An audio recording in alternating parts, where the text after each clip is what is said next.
Welcome back, everyone, to Fracture Compass. Today on the podcast, we have Mike. Hey. We have Jackie. Meow. And we have a special guest, Tamar. Caw-caw. What's up? Oh, Lord. Here we go. Look, you asked me to come here. This is what you're going to get. This is how it's going to be. Today on the podcast, we're going to be talking about the Queen Mary haunt-related things, a new escape room in Las Vegas, the opening of Toon Town at Disneyland, the Boysenberry Festival, the Ren Fair coming up, and so much more, and whatever side quests we end up going on. That was good. Always side quest. So, how is everybody? First of all, Delightful. Peachy keen, jelly bean. All right. Yeah, Mikey Boo, you started a new job. Yes, I did. Are you happy? Yeah. It's a lot to take in, but I am very excited. More excited, though, to talk about... I'm looking at this list of things that you have written down, like, to kind of go over all the topics, and I'm excited to unpack a couple of these things, because this is the first time I'm actually learning about it, especially the first topic we have here. The first topic we have is... I learned about it this morning. I literally, my eyes opened, I looked at my phone, and I said, "Wah!" Because, just like that? Just like that. As we do on all things are. That's how it was, Okay. because literally, sure. we just talked about this last month, about the Queen Mary redoing their tours and being ready to open back up to the public, and now you can actually stay at the hotel, and it's not that expensive. So reservations for the Queen Mary did open up today to resume their hotel establishment. I'm really excited. Their hotel establishment. Their hotel you can go stay the night with establishment. ghosts again. You absolutely can. I truly didn't think that this was going to happen. I didn't either. I thought they were going to sink that motherfucker. Me too. Yeah, we can say fuck. No, it's okay. fine. It's just you're the only person that's gonna get mad about that is your grandma. Is grandma and mom. So- Hi, Grandma. Sorry. All right, well, fuck. Get it out. No, I can't believe that the Queen Mary is... I mean, is it safe to say it's saved? It's safe to say it's saved, but how much of the ship that you can actually go on, I'm still not sure. I heard they weren't going to open up as much as they had previously. Well, because accessible to people. Thinking about it, like going down to the boiler room and the engine room, like it looked a little rinkety-dinkety. It did. Didn't they close that off during Queen Mary quite a few years ago too? They didn't do mazes down there anymore? I don't know, because Or the were they last still time, letting it go through? So pre-COVID, the last time we went on it, we went down to the 13 Fathoms bar, and it was down there. Was it? It was. We took the elevator all the way down. Did they close off the pool? I haven't been pre-COVID. I hadn't been in a couple years, but we still snuck into the pool. Heck yeah! But that was during a ghost tour, not during Dark Harbor. We didn't. Okay, so let me reiterate: we didn't sneak into the pool on our own. Damn. The tour guide. I know let us the sneak into tour the guide pool. let us sneak into the pool, and we were there. So we were there for a long time. Nothing was unsafe, but I'm sure there are places of that ship that Deteriorating. Just can't take human weight anymore. Yeah, and I don't think they're going to sink the money into it to fix it the way that it probably needs to be fixed So it sounds for like people to be able to access everything like they used to. Most of the renovations went to like the hotel rooms. No, that can't be it. No, It had to I be think most of the structurally. renovations, renovations- went to making sure that it doesn't Sink. You know, when you're not Titanicing actively when you're staying there, spending $100 a night. Come I would on. pay for that. That's part of the Great. experience, isn't it? Minus the freezing We're to in the death, grand you know? staircase ballroom. We're like, can this fill with water? I mean, like, it'll just Yeah. be that shot on the outside of the porthole where Jack's looking through and the water's coming. I want up. a full experience or nothing at all. Yeah. When does the ship split in two? Oh my God. I need to get to the back. I want my opportunity to say, I'll never let go, and then let go. Yeah. There you go. I said what I said. I want to scientifically test how many bodies that one door can hold up. It probably could have, it definitely could have fit Jack and Rose. I think Rose Selfish. Do you know Yeah. they just recently did it? She's starfished. She literally She's said, starving. she's like, I got that fling that I wanted. I sowed those wild oats. I'm done now. You know they did Godspeed. they did like a Mythbusters test on it, seeing if Rose if both of them could survive on the door. And James Cameron was there, and he was like, "Okay, fine. So both of them could survive on the door." And he was like, "Yeah. So if you redid the movie, they could both live." And he was like, "No, I just make the door smaller." It's like, See, I love Jack- that for him. Because either way, he had to die. He yeah, had he to was be like, done. "Jack will die He in was my committed. movie." He was committed. He was said, this is committed. how it's going. And Just gonna make that's the it. doors. in classic James Cameron fashion. I love that I will not be answer. wrong. I will not be wrong. Is it weird that I respect him a little bit more for that? I actually do too. Right? I actually do too. No, he's Solid. gonna Committed die. to death. Into it. You're dying. Yeah, Either you're way. dead. It's done. Final destination. That's right. Done. So this begs the question, back to Queen Mary, are we going? We're absolutely going. I looked up the prices today. It's ranging from $109 on off season, kind of all the way to like $169, and then if you have like a full suite, if you have a full suite, I think it goes then up to like $400. But Hold on. price- What are you getting in a full like? Is this going to be like in its prime? You know, all Do we get a promenade deck? Yes. Is it going to look like the Captain's Titanic, No, or it's is it going not. to look like a modern hotel room? It doesn't look like a modern hotel room. It definitely looks like you're in an ocean liner room. Cool. So it's got the wood paneling still and everything like that. It's gorgeous, and I've never stayed on it, and I want to. And it's haunted, so why not? Absolutely. So I think we should all get a hotel room. Okay. I'm open. Hey, I'm down we for should it. do a Yeah. podcast. In Oh, at the hotel. Dude. I'm in for it. Done. All right. What's happening? Yeah. Okay, make that happen. We'll all just pitch in. We'll pick a date. We'll pick a date after this podcast. We'll try to all pitch in or whatever. But anyways. So I guess let's address the elephant in the room. We might not all know, but we might know. Dark Harbor probably won't be happening this year, despite the Queen opening back up. I think we're getting Shacktoberfest again. I think I saw something announced, right? Did you? Have I not been paying? I don't. It could have just been silly Instagram rumors, but it was on Instagram. I didn't So- think they were bringing back Dark Harbor regardless. Yeah, I think I think it's Dark done. Harbor has sunk. It's a bummer. It was a cool event. It was a very cool event. I think it's done, but 13th Floor Entertainment has its hold in Shacktoberfest. So I don't think that they're going to be giving up that space anytime soon. And I think the entertainment group that was heading up Dark Harbor is no more. Oh, I see. Maybe. If Epic I'm wrong, let Entertainment? me know. Was it Epic Entertainment that did that? Yes, it was. That's who it was. I believe so. I don't think that. I think after COVID, it didn't regroup. Surface. Yeah. So What a bummer. And that's a shame because Dark Harbor. Okay, this is like has nothing to do with Epic Entertainment, but Let's talk about Dark Harbor. the makeup and the costume designs in general were just fabulous. Fabulous. You remember every time we went to Dark Harbor, I always thought like their makeup artists are incredible. Like they had like the things growing off their face, like the barnacles, Yeah. and it was just incredible. Yeah. for those main characters. Yeah. Yeah. And their What was- street performers, like their sliders, were never disappointing in costume or makeup. They looked I think epic. they got to take their time though, didn't they? Didn't their makeup artists like at Knott's you got 20 minutes? Yeah, there's not At there's Dark Harbor, not I as think they many. had time. Yeah, that's true. It's But not it as big of showed. an event, I don't think. Yeah, it did. It showed.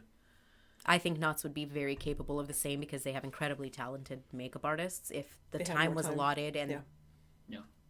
I the agree. talent is just far more at Knott's. I think I don't know. I really liked Dark Harbor. I wish it would come back, but if it does, if anything spooky nautical theme decides to come back to Long Beach, it'll probably be very different. Yeah.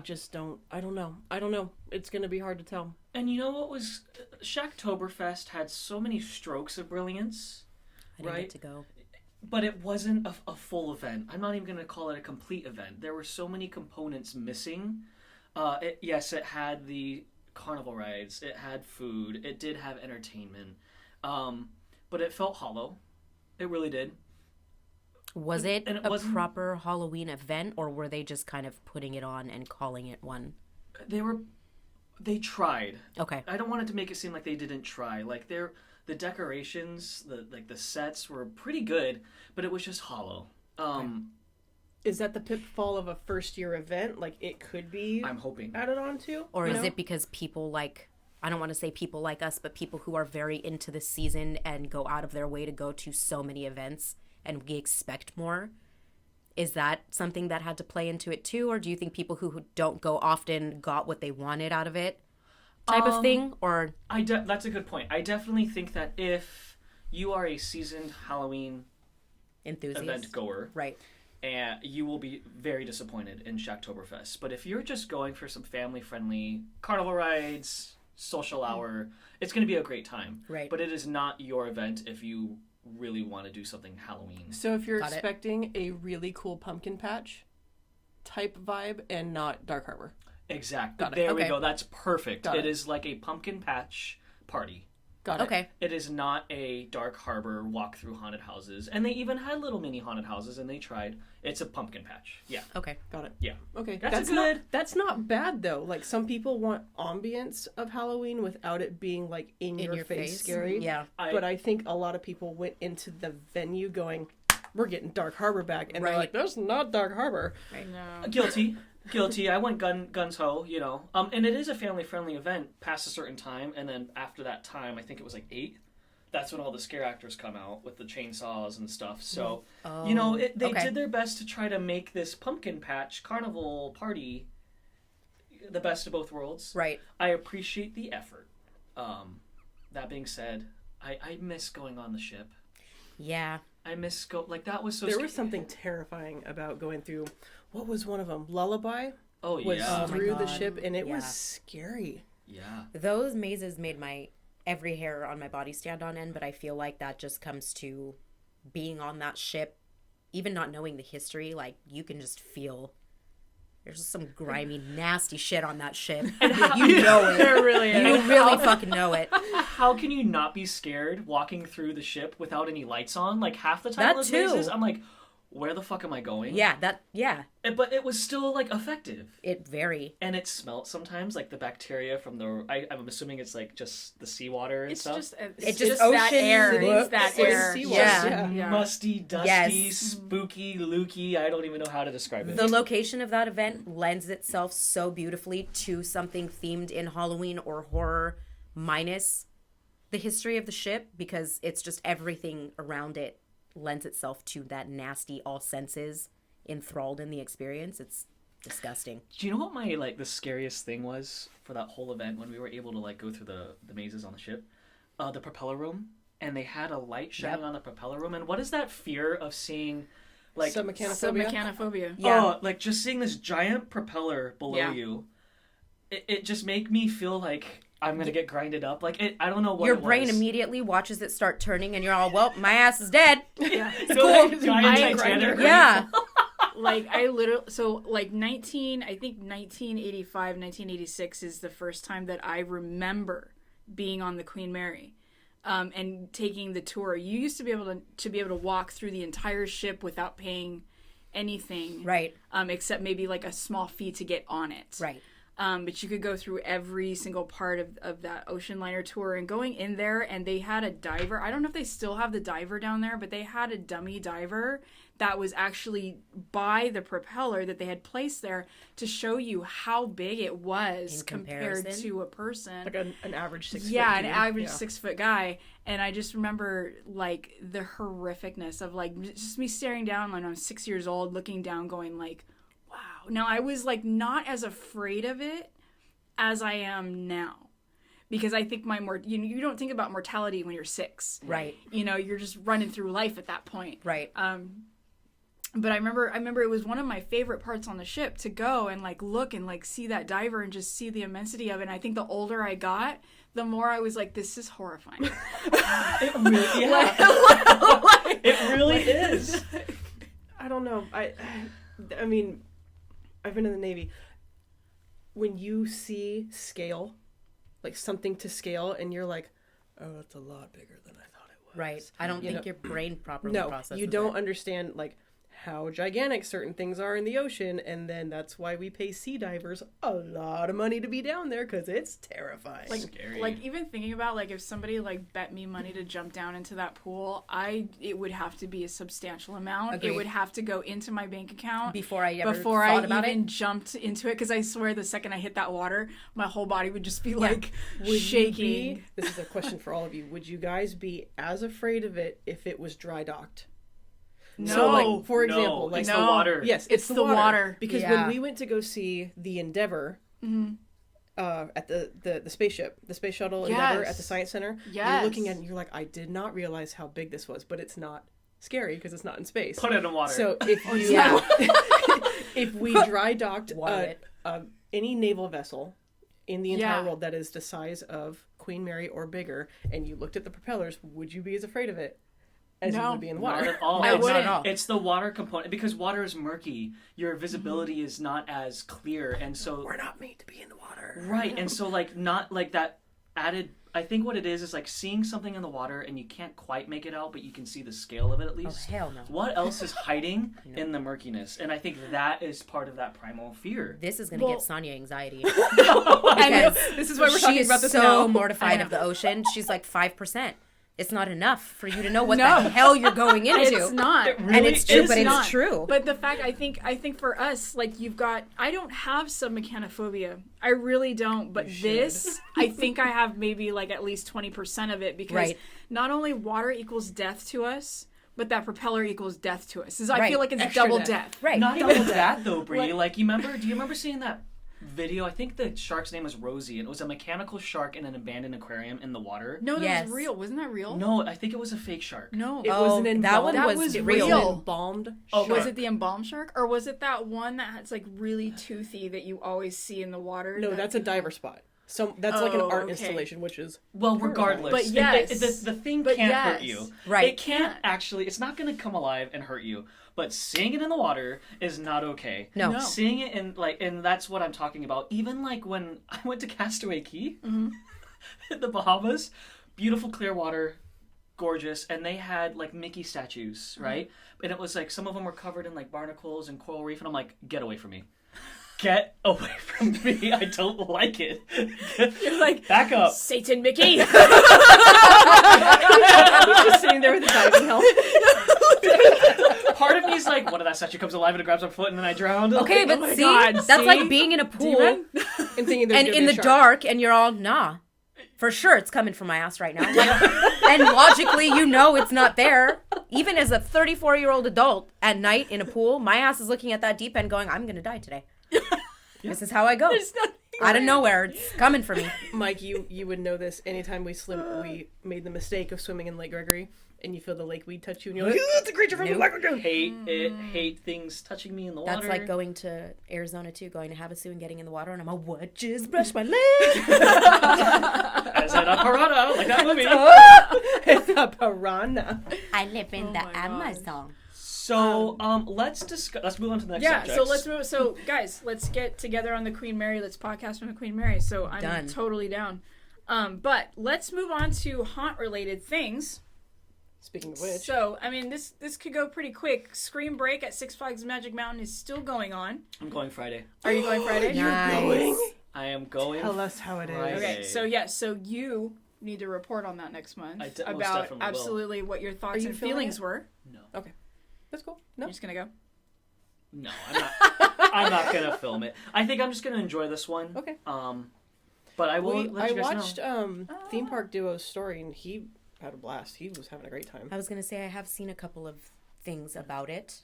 And it's not big. I think they said there's 2 haunted houses. There's Yeah. a few scare zones. So after that, it's just going to be roller coaster mania. I think it's just a party. It's a big party, and Right. I've seen the monsters dancing. Love it. So they're not really scare zoning. It's more of an interactive kind Right. of just like Keeping this that is Halloween scary. thing alive. Yeah, Yeah. just keeping that thing After alive. Halloween. It Makes looks, sense. It looks great for what it is. You know, Right. it's and I think going in, I think anybody who's going to be going just needs to go in and realize it's just going to be one big party, one big Right. scary themed party. It would be nice to just go into an event and be like, I'm going to have a good time. Yeah, You know what I mean? Because I feel like expectation does kill a lot. yeah. Unless you're going to something where you know your expectations are high, like Universal or Knott's, and then you're disappointed, and then Yeah. it's a little bit different. And that's where I'm trying to like adjust Right. expectations. There's Well, a dog likewise. shuffling below us. I'm sorry if And you hear she's that licking noise. my leg. Ah. I mean, even if the event to you doesn't quite hit Mikey Poo, you're surrounded by some of the best roller coasters in the world, True. It's so true. and It's you're true. gonna go on Wonder Woman, right? Oh, I can't wait to go on Wonder Woman. Yeah, that's Just- like I have to go on it's gonna that. be so fucking cool. So, So we're gonna listen to that's that. gonna be really great.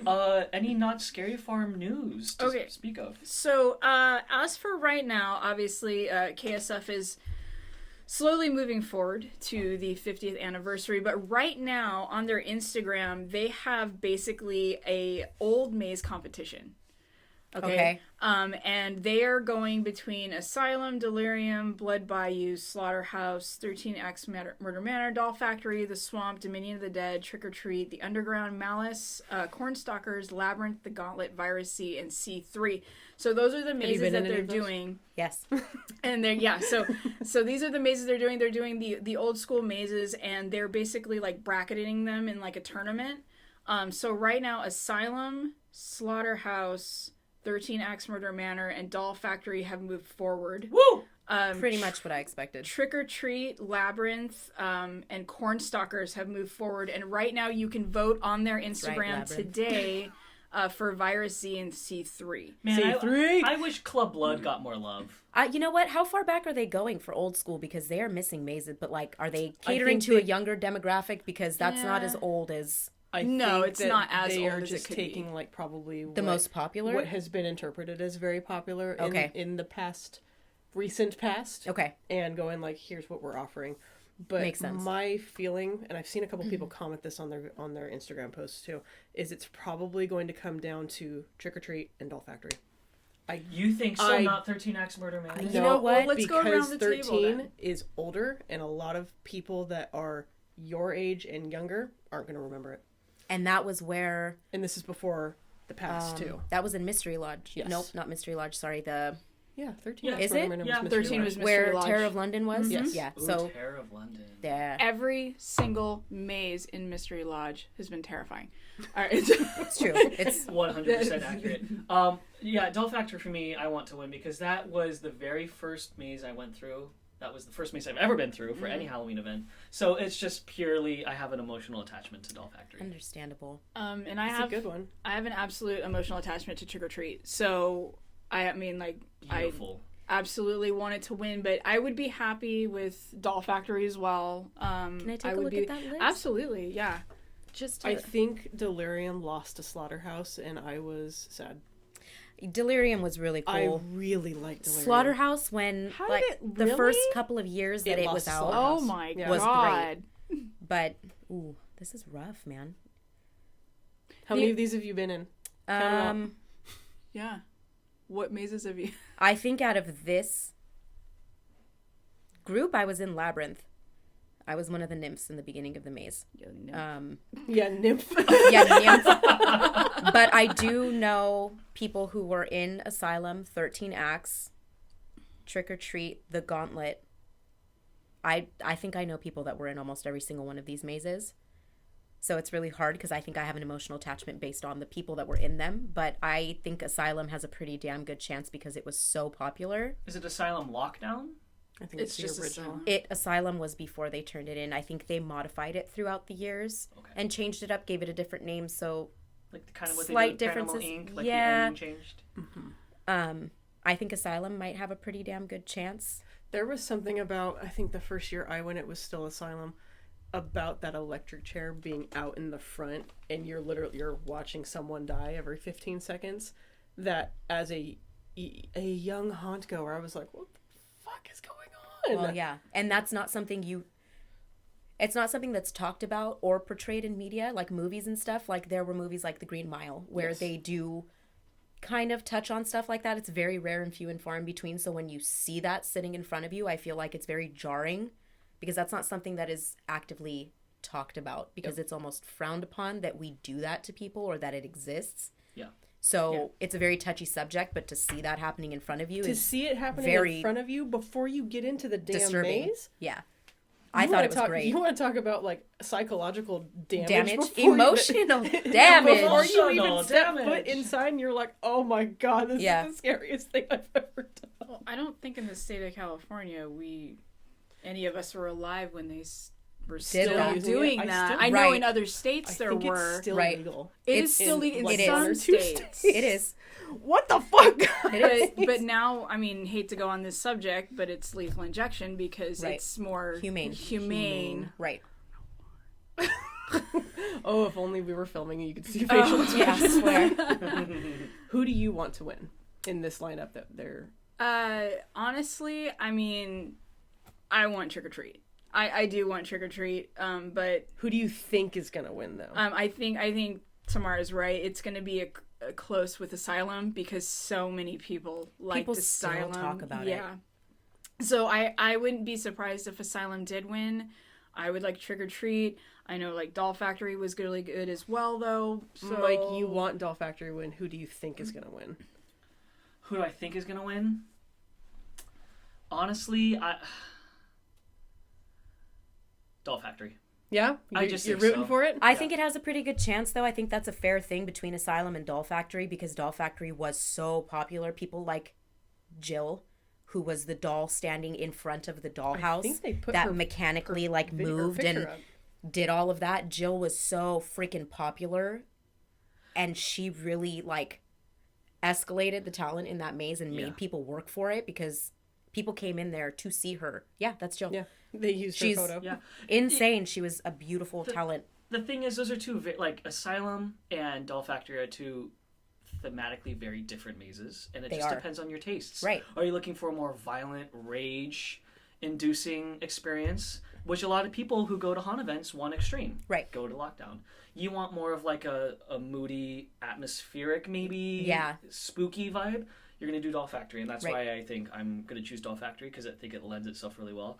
Asylum is amazing though. I'm not gonna be mad either I think way. it's hard to choose. Yeah, I would There's hope very Doll Factory. few on there where I'm like, Who do you think is going to win? can I see the lineup one more time? Yeah. Because I'm also trying to see like Instagram user demographics and who's actually on there and all that stuff. Right. So, okay, Asylum, Blood Bayou, Delirium Slaughterhouse. So Asylum on this one, 13X one on that one, Dominion, Doll Factory one on that. No, I think Asylum or 13X is gonna win. Boo! No, I'm kidding. I'm just kidding. Wrong choice. I'm just kidding. Your opinion is invalid. Fine, I'll shut this I'm off. just kidding. I'm just kidding. I'm just Just kidding. kidding. Just No, you're right. You're right. I honestly think Asylum. Asylum or 13X Murderman is gonna win. Yeah. But it's gonna depend on these next bracketings who's gonna go against each other. Yeah. But you're right. It absolutely is going to be the who is voting. Yep. The And it's gonna be demographic of who's who is voting. Who remembers what? Yep. Who has that emotional attachment? But Asylum went for fucking ever. And when people think like, "What's the iconic maze of Not Scary?" Everyone's gonna say the Asylum. Yeah. You think It so? is. It is one of the longer running. It's gonna be like that until.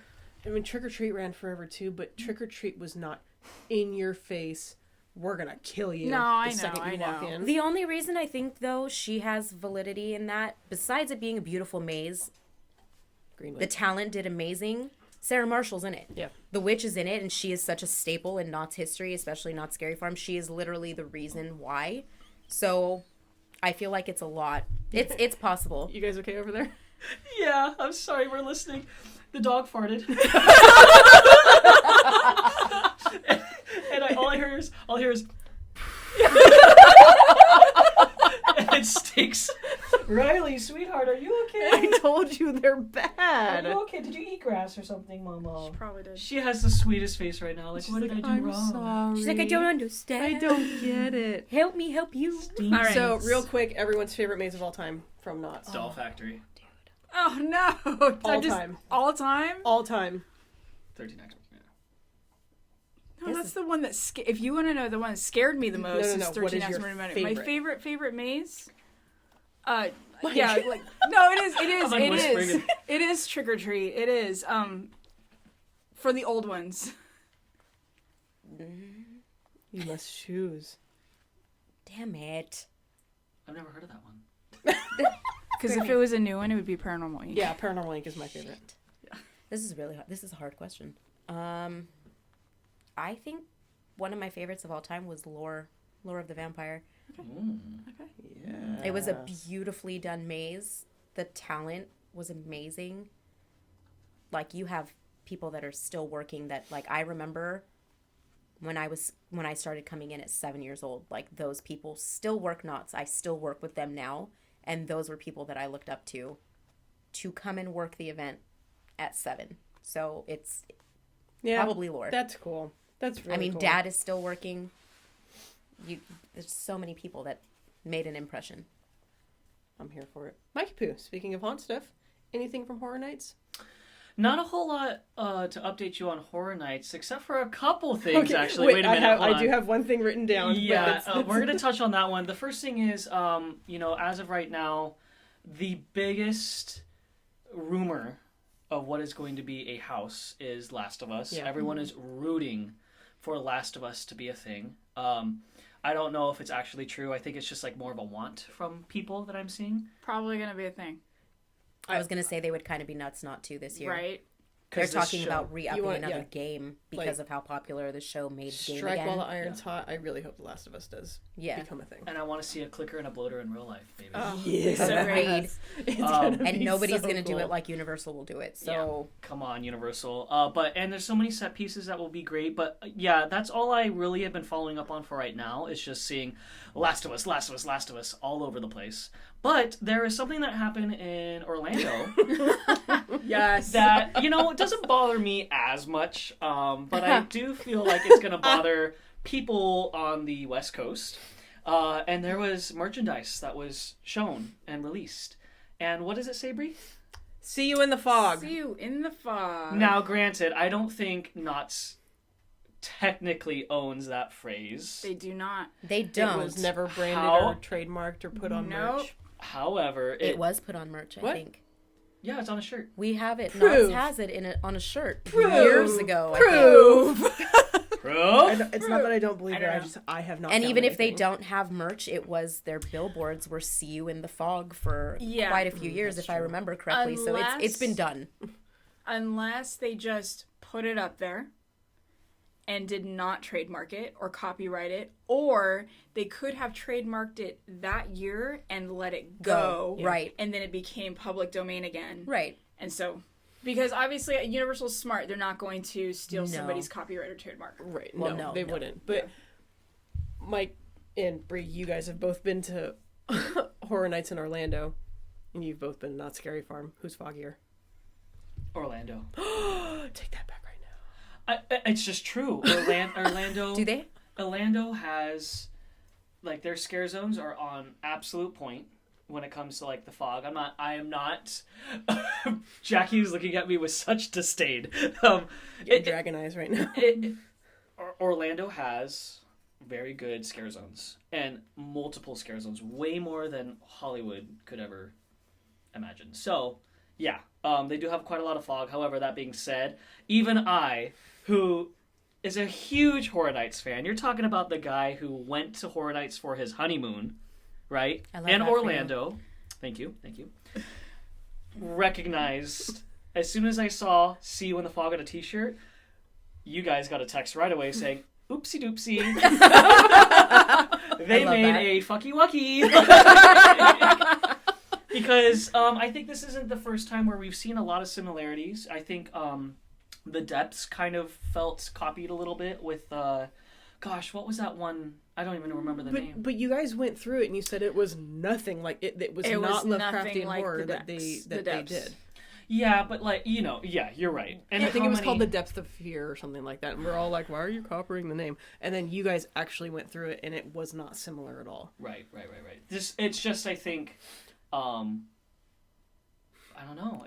I think Knott's and Universal has always and will always have that competitive nature between the two events. I think it's like Coke and Pepsi. For the most part, I think it's healthy. I think it's fun. Our talent goes there. Their talent comes to our park. I mean, it is what it is. It's always going to be there. The amount of people who recognize See You in the Fog from Knott's, Knott's did it first, which is great and it's awesome and whatever. But at the end of the day, I don't think it's that big of a deal. It is what it is. If Knott's didn't copyright it, that's their oops. But it got used. It is what it is. It is, but do you think that's Universal just going like... Oh, it's absolutely Universal giving Knott's the finger because I feel like they do it every year. We always try and outdo each other. And if I'm being 100% honest, when people ask me, working at Knott's, who do you think is better? You guys are Universal. Universal will always have aesthetic perfection. Knott's will always have the talent. And that just is what it is. Universal is very repetitive in their scares, which a lot of people complain about. It's not scary. When I go to Universal, I'm not going there to get scared. I'm going there because I want to be pleased aesthetically. They are a movie company. If they cannot put the makeup and the sets behind their work, what are you fucking doing? Beautifully said. Knott's will always have the talent. Universal used to come to Knott's and try and poach their talent when I first started in 2006. They used to have people coming and saying, come and work for us. Come and work for us. But why are you going to have our talent come and work for you when your scares are timed? You don't have that creative impact, and that's why Knott's talent will never leave and go to Universal, because we have a lot of creativity that we're allotted where Universal doesn't. So we will always be competitive in that nature, and I think it's great because I enjoy going and seeing it and being like, that was really fucking cool. I wish Knott's would do something like that. And vice versa, I'm sure. I think that's really healthy. I think that's a the lot best of, way I've ever yeah, heard that was described. amazing. Yes, claps. Because truly, it's okay to love both. Yeah. And I think a lot of people are so caught up on which one is better, and it doesn't, like, if it doesn't matter to you, then it doesn't matter. Like, you can love both for completely different reasons. Correct. And yeah, and like, I love movies. You guys know it. Right. I watch a movie every week. I got that AMC Stubs membership. Yo. And that is why I think I love Horror Nights so much, is because even though it's not an original maze, I like to feel like I'm walking through a movie that I love. Right. When I walked through The Shining, I was like, I'm in the movie, and that's felt special to me. And I feel like that is why I like Universal so much. It really is. I want to walk through my movies. Especially the classics like Scream or Halloween, or Rob Zombie did a maze, Alice Cooper did a maze. Like, you're not going to get that going to Knott's simply because the budget isn't the same. And it's not a dig on Knott's, because Knott's has beautiful things, and what they do, they're great at it. And I love it. Obviously, I've worked there for 11 years. Like, I love the park. But I will say, when Knott's did tackle movies... Oh, it was great. Great. They did Ju-on, or The Grudge. They did. It's a lot of hair. Yep. Fabulous. It was beautiful. Fabulous job at recreating the movie. They did Agreed. Quarantine. They did Quarantine. Which was phenomenal. Quarantine was scary. Amazing. They did a fabulous job recreating the apartment complex. I agree. They did Evil Dead, like, as the log ride. Fun. I do remember that. But still, like, Knott's can do it. Yeah, absolutely. Knott's recreates movie sets beautifully. They do. So, there's that as well. It's just, it depends on you. Now, it's interesting because Horror Nights is now moving towards doing more original houses. Right. And so it's also interesting seeing them dip their toes into that and have more fun with that, because I do think they do a good job. Scarecrow the Reaping, beautiful, beautiful house. See, and that, I think, is where Orlando blows everybody out of the water. Incredible. Their original stuff, because they've got those huge warehouses, they've got the budget to do Sound I it, was going to stages. say, they have the is property. just spectacular. I have not been, but the videos that you guys have shown me, what was that maze you went house? Graveyard Games. Graveyard Games. Nothing has ever come close, at least through a camera, ever. I mean, you want to talk about something that was technologically perfect, and the scares were timed perfect. Everyone looked amazing. Everything was firing on all cylinders. Graveyard Games. Even Dead Water. You were in a soundstage. I'm like, this may sound stupid. Like, I don't want to go through it, but I decided to go through it. And the facade itself was a giant sunken, like, steamboat. Or wait, what's the steam paddle boat? Yeah. the paddle boat. Yeah. Right. And it was tilted at an angle, and it was an actual, like... Oh, like a riverboat? Yeah. Okay. Yeah. And it was, like, tilted on the side, and I remember I was like, okay, so even if I thought this was stupid, this is amazing. And It's it was beautiful. in a soundstage. They had the swamp. They actually had water. And then you go onto it, and you're tilted. So they even gave you, like Oh, that's fantastic. It was slight, Really cool. but it was still just disorienting enough to be like, it was incredible. So they really do a great job. They do. And to circle back on what I said, it's not to say that their timed scares aren't effective. It's just different from Knott's. And I think that the talent prefers different things. Like, Universal has fucked me up a few times. I went through La Llorona. I had a monster scare my ass right into a fucking wall. I went running right into the damn wall. And running out of Insidious, the first year Insidious came out, there is only one character in that movie that scares the shit out of me, and I can't tell you why, and it's the woman in the black veil. Oh, scary. And she came hauling ass out in the very last room. I went hauling ass out of the maze and fell and was screaming at her to go fuck herself because she scared the shit out of me, and the entire cast of the movie was standing there laughing at my ass because it was opening night, and I was all, you know what? I'm going to take that embarrassment because that was really good, but Bye. I'm out. I gotta go. But, I mean, they do. It's not to say that their timing isn't phenomenal. It's just preference is different, and it really doesn't matter at the end of the day. If you love Halloween, you should love these events. You know, they're putting them on because of their love for it. Yeah. You can judge it, and that's fine too, but it's just go and have fun. And like the timing is predictable, especially when it comes to the black rooms. Yeah. You know, like I know as soon as I see a black hallway, I'm like, there's gonna be a scare here, Right. and that when you become predictable, you're not scary anymore. Right. Which is why I appreciate when they actually have boo holes that are part of the sets and not a dark corridor, because it's just different. You know that's gonna happen. Right. So You know who I think did that really well this year? Or there were two houses. It was Scarecrow, which we all know Jackie don't like scarecrows. boo holes everywhere. Boo holes everywhere.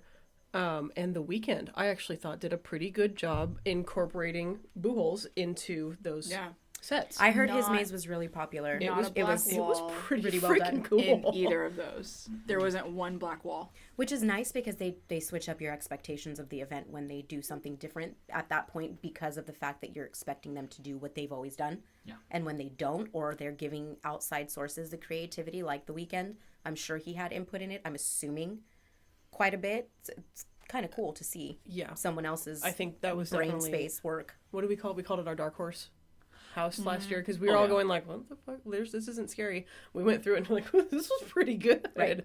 It was fun. Yep.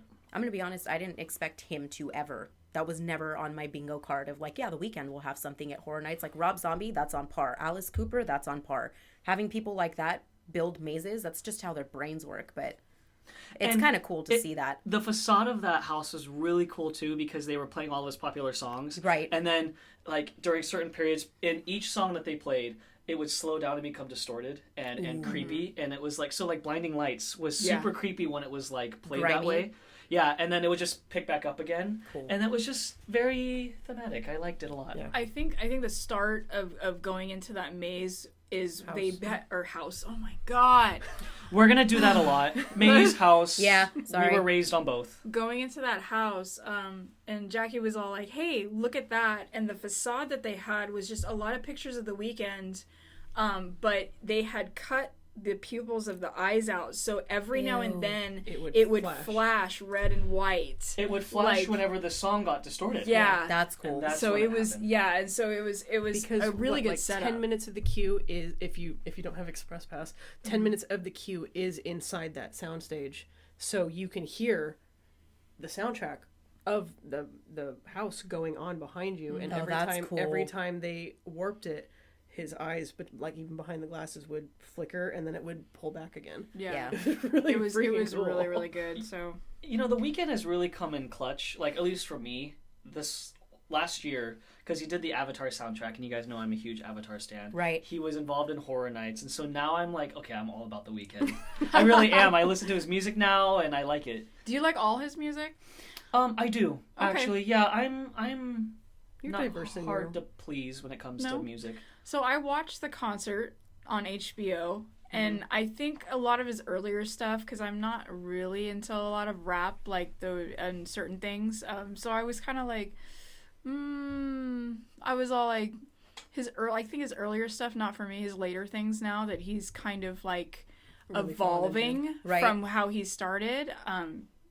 You can see how talented he is. Right. Yeah. Such a It's good always voice. nice because at the beginning of artists' careers, they really have to do what their record label is kind of pushing them to get them there. And then it's nice to see them evolve into the person that they actually are. I feel like Lady Gaga. Miley Cyrus, I couldn't stand her when she was younger, and seeing her evolve past like the last couple of years alone, I'm like, okay, Dude, bitch, she's I got see a you. set of pipes on her, Yeah. too. And Miley Cyrus can she's sing. insane. I would pay an astronomical amount of money to see her live, I think. That rasp. It's amazing. Gotta love that rasp. So let's keep All right, going. so let's go moving on on. to something that's probably going to give you anxiety. Hey, sorry. It's already started. The It Escape Room in Las Vegas. When were we going, guys? Ooh. We have not made it a secret on this channel ever that we love escape rooms. We all have recently done one here in It's true. SoCal called The Witch. We did. And it was the best escape room I think any of us have ever done. It was so phenomenal. when are we going to go? Shout out to Crossroads Escape Games. Heck Yeah. yeah. So Y'all The put Weeping it. Witch, right? The Weeping, Weeping Witch. Witch. God, If it you was guys so have good. not done it, it is amazing. Live actor inside. It is phenomenal and worth every bit of the money. But that escape room, I'm not gonna lie, is starting to make me an escape room snob. Fair enough, though, because it's the same as going to events like Universal and Knott's. You expect something from it, and that's your standard. That's how it happened. The very first escape room that I did was the basement. Mm-hmm. Same. Oh, see? And then after that, I'm all, what is this? Is this a plain wall Yeah. without any decorations on Yeah. it? Your dog knows I'm stressed. Yeah. She already knows I'm stressed Talking about about clowns. You are absolutely right, because the escape room that we did, I've done 2 other escape rooms other than like that were really, really good, but obviously the basement is way up there. Rated one of the top escape room places, and actually in November we're planning to rent out the entire thing. They have this thing where you can basically just rent out the rooms for your party. So excited. It's a lot of money, but we're all saving up, and you basically get to do all 4 escape rooms, and they do not give you a time limit. You finish the room. Love that. Yeah, so Takes the pressure off. Yeah, Right. so you try to do it within the hour, but if you can't do it within the hour, you will be able to finish the room. So it gives you that satisfaction of getting out, and then you will follow the story to all the other 4 rooms through that. And then I've done some other ones like Dracula and everything. Dracula was hard. Dracula was hard. We've done 2 Dracula rooms that were immersive, and we did Jumanji, which was a 3-room escape room, which was very, very immersive. And then we did the Weeping Witch with all you guys, and That was something. phenomenal. Also, shout out to the live actors in that room, because they were beautiful. Like, Yes. their movements, the creepiness, all of it. Oof. Amazing. It was Poor amazing. Mike. It was Mike got it amazing. right in the face. Jump scares. Yeah. And we're not going to give anything away. No. But expect jump scares galore. Yes. The thing about the Weeping Witch, and I read reviews on it before we went, because I just wanted to know, like, I didn't want spoilers, I just wanted to know, is this something where the puzzles are going to be satisfying when you do them? Every single puzzle in the Weeping Witch had a satisfying outcome, or Exactly. something clicked open, and there was a reason to do it. Everything. Every single thing. And the very end, I will say, is probably one of the coolest parts of the experience. The very end, before you finish, if you get that far, is one of the coolest things ever. Everything had one a of the coolest solid things ever. payoff. Yeah. And I think that's really hard to do. Everything, some things light up, some things make sounds, boxes open. Everything made you feel like you actually did something. Right. And you're talking about 3 people who work a haunted event and 1 who is an enthusiast sitting at this table. And I can't tell you how many times we were all huddled into a fucking corner. Because it was mortifying, and all of us were all, fuck no, fuck There's no, fuck power no, fuck in no, fuck no. numbers. Power in numbers. And you know what else is funny or good about that room is that it didn't make you feel like an idiot. There are so many escape rooms where you just feel like a complete dumbass. Yeah. Agreed. Because you can't get it. And all the puzzles were challenging but fair. Agreed. And it felt so rewarding when you finally, that moment clicked. Right. And that's why I liked it. But yeah, you are right. We were all huddled together like penguins Yep. in a blizzard, trying to protect our little marble egg. I don't know. whatever we Yeah. had to do, we're like, Our oh my little god. thing. I mean, and to speak on behalf of Sonia, she loves it. Her brain works like that, like puzzles and stuff. She was on point. That is her happy place. Her brain just works. I think in Sonya that did arena. half the damn puzzles. She was on it. Whatever we did, she was just like, got it. She's all boop, boop, boop, boop, boop. I could yeah. see it. It's like if you've seen the Queen's Gambit, the way her brain works on the ceiling, doing all the chess games and stuff, that is how Sonia's brain works. It's wild. Math equations. Exactly. Seriously. But that brings us to the It escape room. This thing looks insane. It looks intense. There's not a lot of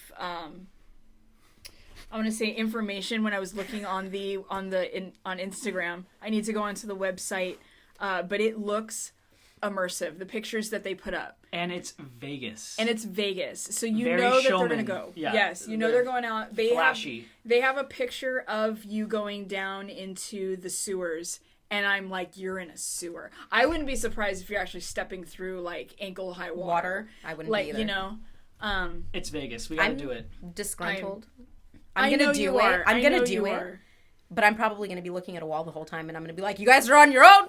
I don't can't do it." I don't even know if there's a live actor in there. I'm gonna assume that there is Yeah, I'm because gonna assume too. that's a lot, and I think there is. But I'm fall horrified. I thought I was gonna die when I saw the brand new It. I thought I was gonna die. You did good though. No, I didn't. No, I watched half like, the movie like this. It was like 2 weeks after her car accident. We don't do scary movies. Brie was not having a good time. I think my blood pressure was so high. I actually felt my brain like melting, and I was just I almost stepped out of the theater, but I stayed. And Mike made us get the Ultra 4K Dolby Vision. Dolby Vision IMAX. Did your seats move and shit too? No. Oh, okay, because I would have been like, nope, I gotta go.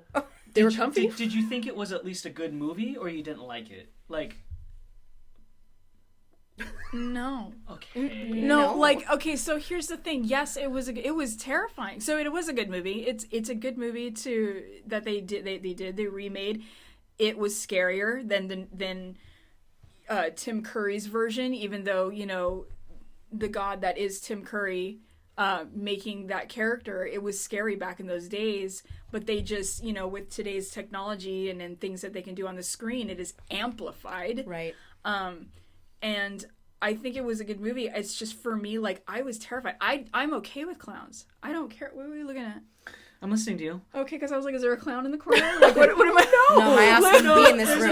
I'd be gone. I'm staring at a jar, and I can't tell if it's like hanging off anything. Oh, this thing is just hanging from the Oh. ceiling. It's hanging from the ceiling. Oh my god. I thought it was on a shelf, and I was like, how is it still on the shelf when like... There's no shelf? There's no Well, shelf. it looked like it was on the dragon wing. Oh, from where you're sitting? Okay. Yeah, that makes Where sense. you are. That was We're in our literally- D&D room. That was Yeah. literally like a cat moment where I'm like, are you staring at a I know, psycho you were killer looking at or me. a moth? What are we looking at? Okay. I'm listening to you. I'm listening. No, He was I know. staring at a moth. I was like, a moth or a killer? What are we doing?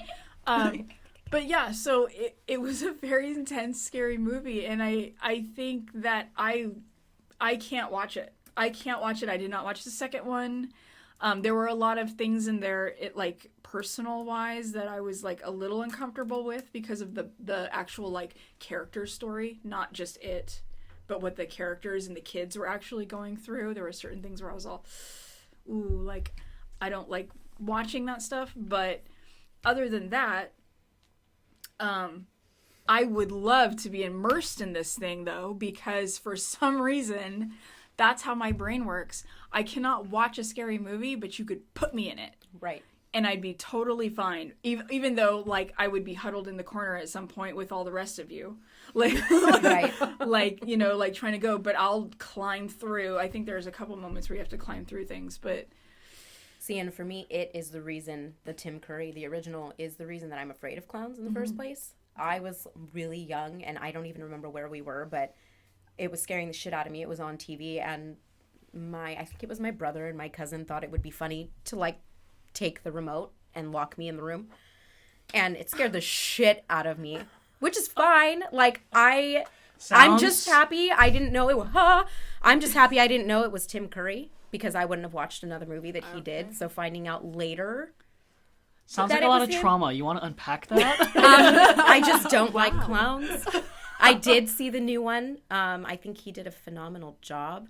I watched half the movie through my fingers, and I watched it at home. I did not go to the theater, but I think I went to sleep half the way. Like, tried to go to sleep half the way. I mean, it was a beautiful cast, if I'm being honest, Yeah. especially the second one, Jessica Chastain, James McAvoy. Like, you can't touch people like that. They're great at what they do, so I did watch it, and I have watched it once again since, and I am slowly trying to pull myself out of that fear of clowns, but that fucker's smile is just And if It's it wasn't for the terrible. kids, destroying. the kids were so good in that movie. Yeah, I Each agree. one was an MVP, so Yeah, and the younger cast was great. phenomenal. So But we need to do the escape room. you... Hell yeah. Let's talk about, like, unpack, like, movies versus escape rooms. I feel like... Tell me if this is wrong. You with a movie, you do not know what to expect, so it is not in your brain safe.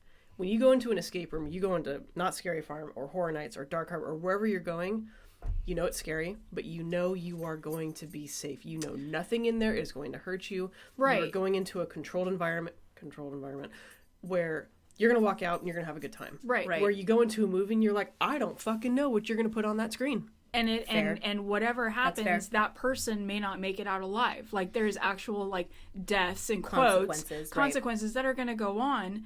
And I think oh my god, the other night, the other night, this is how my brain works. I have a theatrical degree. When I go into mazes, I see the lights, I see the costumes, I see the actors. It's fake. I used to do theater a lot. Like, put it together. It's a thing.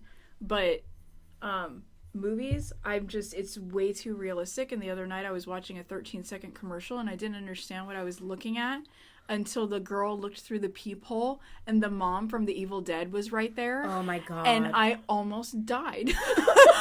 That trailer alone, I haven't gotten the chills to watch a horror movie in a really long time, but something about that trailer did it, and I feel like this movie is going to fuck me up. Yep. And I'm most so of the excited. effects that you see on screen were practical. Yeah, I know. Oh my God. And I am Just like the other Evil Dead. chef's kissing movies that still do practical effects because nothing can touch it ever. I thought I was going to throw up. So we're going to do the It Escape Room? Is that basically what we're coming down to? We're going to do it? Yes. And you guys, if you, And Yes. I'm You mortified, heard it. but You yes. heard it here first. Yes. I will do it. I might die, literally, but gonna I'll go. be there. We'll get you a drink afterwards. That's can get me a drink before. So, Can make it through. let's So we do a complete 180 on horror really quick and talk about Disneyland. yeah, we're going to talk about a couple non-horror related things, but Yeah. let's talk about Toon Town reopening. Has anyone here been on Mickey and Minnie's Runaway Railway? Yeah. Same In fact- here. In fact, every living creature in this room has been on Mickey's Runaway. We took Riley. Talk about Yeah, we did take take Riley. We took Really? Riley. Yeah, Riley got to go on Mickey's Runaway Railway at the cast previews. It was amazing. She was like, whoa. She was like, She "What was- is this I'm nightmare?" going to be completely transparent. First off, the attraction is amazing. I personally would not take a service dog on that attraction, even though they are allowed, because it's not. No, it's just. So when you go on Rise of the Resistance, which is another trackless ride, it's pretty smooth. Other than the drop, like obviously you can't take it on the drop. Right. It's pretty smooth. There's no like. Yeah, when we were Oh, doing I the see. conga, or we Oh, were going yeah. through the theme park, or we were doing the twister part, this Yeah. poor dog was like getting tossed Oh, poor baby. I mean, everything. she was a champ, though. She did great, but I'm still watching her little ears and her little head go like, Bink, bink. It was a thing. So let's talk about Mickey's Runaway Railway. First off, the song is catchy, Yeah. and it sticks in your head forever. Nothing can stop us now. I'm gonna howl. The whole time, but I think it's really cute. It's I they think it tried to fits. capture you walking into a cartoon and being part of a cartoon, and my God, they accomplished That it. fourth Agreed. wall break before you even get on is amazing. Okay, so I have been on this ride both in Florida and here in Anaheim now. When we went to Florida, we went to the parks the day we landed. We got there at like 7 o'clock in the morning, took our stuff to the hotel, went to Animal Kingdom, and then went to Hollywood Studios. I don't even remember the queue or walking on to this ride in Florida because I think my ass fell asleep standing up. So being able to go through that again here and seeing that opening where you kind of, I don't want to ruin it for anybody who hasn't been on the ride, but having that opening before you get onto the ride was really freaking cool. It's And I fast, don't too. think I got to experience it in that way the first time I did it because I was tired, but it's beautiful. And both Florida and here did a great job. It's stunning. It's a cool Yeah. ride. Beautifully said. You know, be on this podcast more. Anytime. Would love. What do you think about the new Toon Town redesign, though? I think it's really cute. I haven't been actually, so I haven't seen it. You haven't seen like Not Ghost of yet. Toontown? Not quite It's yet. cute. It's cute. They like it. replaced where the little railway used to pick you up, the little Toontown carts. They have a huge fountain now. Okay. It's very colorful. There's now 3 rides inside that land. So you have Gadget's Co-Coaster, you have Mickey's Runaway Railway, and you have Roger Rabbit. now. So there are 3 things in there. And when we went in, it was very, very crowded. Not like Nintendo World crowded. You could still enjoy yourself. Okay. But it was crowded because people are meandering around. And that part of the park has been closed for quite some time, so I'm sure it's like an extra it'll get, but see, area. when we went a couple days ago, it was a 45-minute wait. Oh, that's not bad. For Mickey's, and we waited maybe 25 minutes You to want get on. to talk about a queue They were that's really moving. good, though? Oh, yeah. it's amazing. Really good It's like queue. Roger Rabbit's queue. Yeah. There's so much to look at. I agree. And I've always been very vocal about how much I hate Toon Town. I think it's always been like that redheaded stepchild that no one fucking wants to go to. I think this has put it onto like I'll go to Toontown now. Yeah. I hated Toontown, and I think I like it now.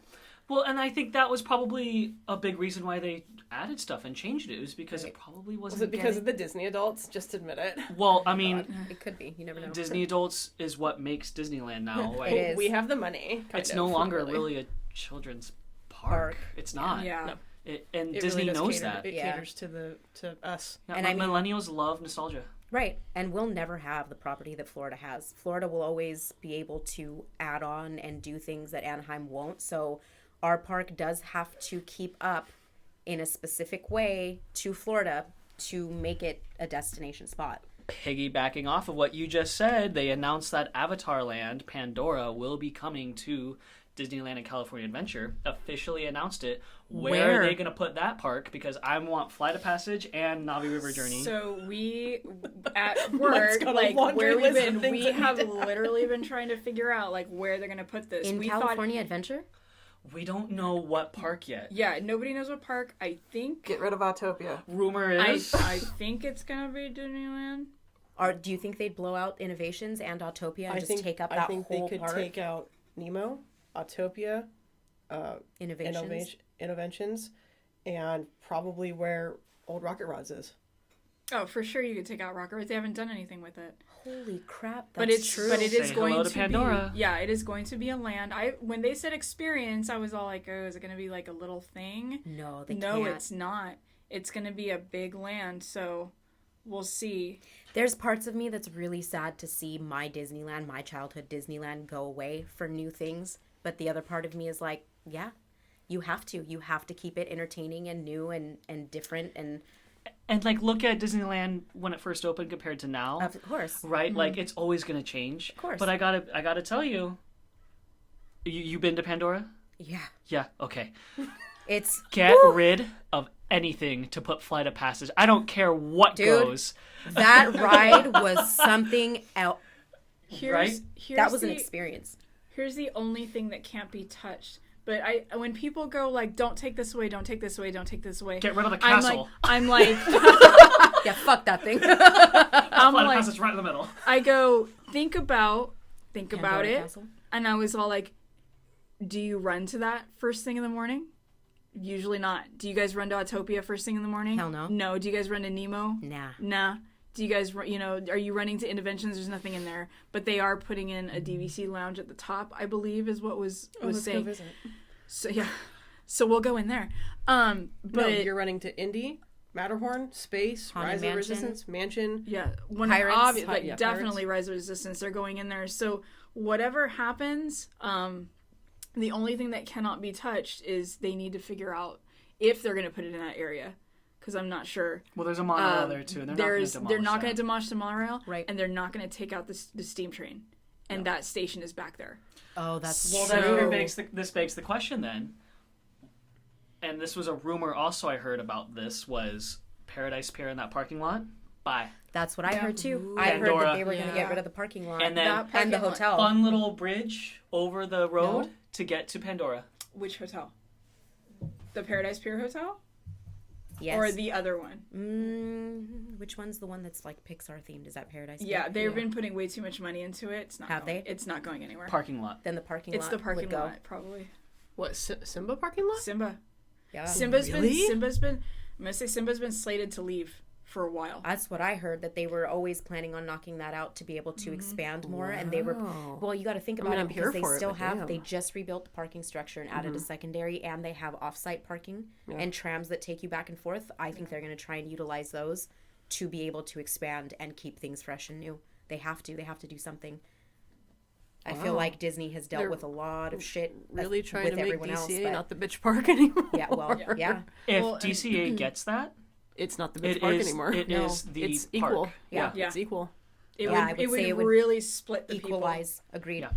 Like, I will get a ticket to DCA just to try to get on Flight of Passage as soon as I can. I would too. Yeah. Do you think that they would try to add something on top of like Na'vi River Journey and Flight of Passage? I would hope so. You know what's interesting about that is this announcement came after Avatar did well in the box office, and they were even saying, the rumor was that they were discussing, like, there was a lot riding on Avatar 2. Right. Disney knows that they have a very huge IP, possible franchise, right? We're getting the third one in a couple years. And they were saying before the movie even was released, if Avatar does well, they're going to add more things into the already existing Pandora. They want to expand and add more and maybe get some more animatronics in there because they want it to grow, right? And to be fair, I really do believe that Pandora, the land, was kept Avatar alive. I agree. I would second that. Right? You know, if it wasn't for Disney having that land, I think that the franchise could have just died and like Avatar 2 come out and everyone's like, what? This was like that movie Why did back you in make 2009? Fern Gully 2? Right. But even so, like going on Flight of Passage and going on Na'vi River Journey, it made me like, oh yeah, there's another Avatar going to be coming out soon. So Disney's smart, and I do think that they're going to probably try to add, even in the already existing park, and I think they're going to add some more stuff in the new one that's going to come to Disneyland. Mikey, I have a confession to make. You haven't seen it? I haven't seen Avatar 2. I haven't either. We're working on it. Oh, sorry. It has something to do with Animal Kingdom. Everyone at this table knows that Expedition Everest is my bitch. Yes. That is my favorite attraction, I think, of Disney. I love it. There's something so primal that it really hits something for me. Yeah, who doesn't love a big Yeti? With that being, it's the prayer flags, it's the Tibetan and The Nepal, aesthetic of it all. everything. It's It's just so beautiful. good. And I think even culturally, it hit something different with us. Last time when we went on Flight of Passage, and I was really just allowing myself to enjoy it without being like, I didn't get to go on Expedition Everest. I hate this. Like really, really just thinking about it, I'm like, this is a beautiful experience. I watched an old man get off that ride who was probably Dad's age and just start bawling. And he goes, I never thought I would live to see something that beautiful. You're not really moving. You're moving like in the same way that you do in Soarin'. You're not doing a lot of movement, but the experience that you are having on that and seeing something so alien to this planet and being able to fly and you really feel like you're flying is so, it's magical. That to me is Disney magic. Yeah. And I think it is on par with Rise of the Resistance. I think it's on par with Expedition Everest. If you're going to do a motion simulated ride, it needs to be Flight of Passage or better. I agree. Or don't fucking do it at all. Right. The way they hit all of your senses on that ride is insane. I have a candle at home that's almost fully burnt that I got from Etsy called Flight. And it's based off of Flight of Passage. And my God, it smells smell like it? just like my God. the ride. And it is amazing. And it just smells so great. Yeah. Like that ride is, But I even have the soundtrack on my phone of the ride through. If you haven't seen the movie in a while, and I haven't seen Avatar in forever, you really do forget how beautiful that movie was. Yeah. Because going through the queue, walking into that land, like, for the first time, I stopped and just kind of... It takes your breath away. I stopped right in the middle of a freaking walkway, and I know people were like, this bitch. And I'm like, I don't care. I just stood there and just kind of stared at everything, and I was like... And here's the hot take on that. Okay, so everyone's saying, story isn't that great. Story isn't that great. Is Fast and Furious 9 that different of a story? No, but it's the cars. same thing, but people flock to it because aesthetic, right? Characters. Right. Sometimes those things are more important than the overall storyline. And even like I love Avatar story. Pandora, I want to go to there. I want to go to there too. Especially at night, right? And Yeah. so I don't care if the story has already been done before. There's so many movies out there where the story has already been done before, but it nailed it when it came to the overall, like, the world. Right. And that's what I think Pandora is the world, and that's why it's fun, and that's all I care about. Right. So when people, even like in Avatar 2, they're like, okay, well, the story was really simple. Okay, you know. Can you hold your breath underwater for 7 minutes, bitch? No? Shut the fuck up. I'm like, everything doesn't have to be complicated and overly saturated and, in your face either. Sometimes it's just about the experience, and maybe that movie is just about re-immersing people into that experience and that world. I absolutely and that's agree. okay. I'm watching it because I love what they created in that movie, right? Not the story. I also think the tech that goes behind it, the mocap that goes behind the movies like Avatar or even games like The Last of Us where they're acting it out and saying their lines is just so freaking cool. Right. There was they already released Kate Winslet. I don't know if you guys have seen it, the side by side. Spoiler alert, not really all that much, but she goes up to a whale and she starts crying. And the scene's very emotionally charged in the movie. Like, there's a strong connection between the whale and Kate Winslet. And then they show you the side by side, and Kate Winslet's like talking to like a green fluffy, like a metal, like a metal yellow like pipe structure, and she's crying and she's looking around. Absolutely captured her performance, every subtle facial, every turn, every look, but she's literally talking to a metal wall. Yeah. Right. Incredible that they can just tune into that. And that's why I think those movies are inventive. Right. I think people like to rip on things that take chances, and this movie took a big chance. This is the first time... Sorry, I'm going on a rant here. No, go on your rant. The first time that we ever have seen underwater mocap. Ever. They have never been able to do it before. It was impossible at the time, right? Because mocap is reflections, and when you're underwater, boom, boom, boom, boom, boom. Refraction. It's everywhere, right? Reflection and refraction. And it took... Yeah, refraction. It took James Cameron years to finally figure out how to do it. And he was like, I'm not changing the story.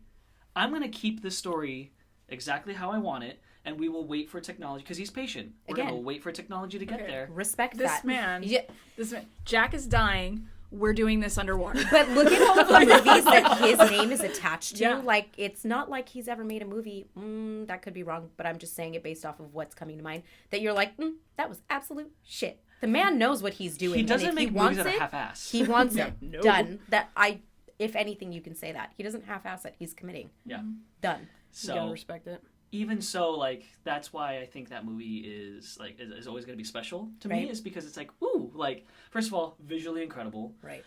You don't even realize how amazing the visuals are until you sit back and you say, nothing I'm seeing on the screen is real. Because there's not a lot of humans in this movie anymore, right? There was, like, in the first movie, a lot of it had to do with humans and Avatar. Right. This movie, it's mostly just avatars, and you just sit there and you're like, okay, so that sun, that little piece of reflection that I'm seeing on this, like the glare, not real. Everything wasn't real, and that's how you know, like, this movie's amazing, because you're almost not impressed, because it just seems real. Right.